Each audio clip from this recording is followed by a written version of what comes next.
just to close off the site just for any additional threats, just to make sure we know who's there, who's on the site, who's operating, who they're reporting to.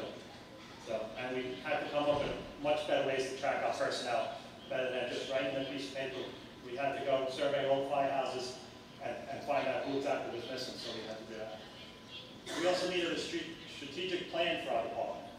Going forward for 1 year, 2 years, 10 years in advance, we want to be able to project what our department is going to be like, and what the future is going to hold, and what changes, and what we can expect from different areas, and what's going to be expected out of the firefighters and the fire department.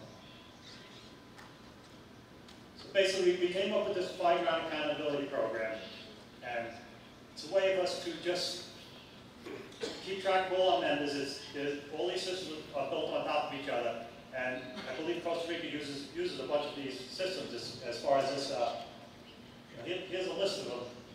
And so we record now. We no longer keep that piece of paper in handwritten. We record it electronically on our computer each time the members come to work. We assign the positions, and we know where they should be, where their assigned position will be at each fire.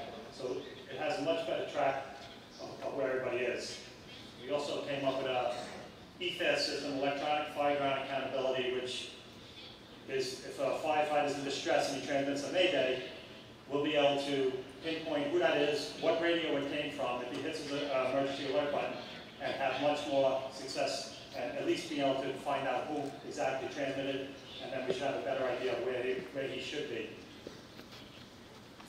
So, and much of these things all built on top of each other. So this is a copy of our electronic riding list that we fill out before each tour, and each member is assigned a spot. It also keeps track of which radio they're going to be assigned for the day.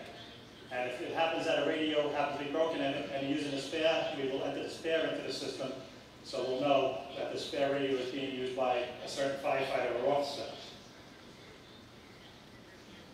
So, and now this Mayday program, I believe in Costa Rica, if someone transmits a Mayday, it will come up on everybody's radio. So we had that system in place for a while, and we found that it disappeared after a few more transmissions.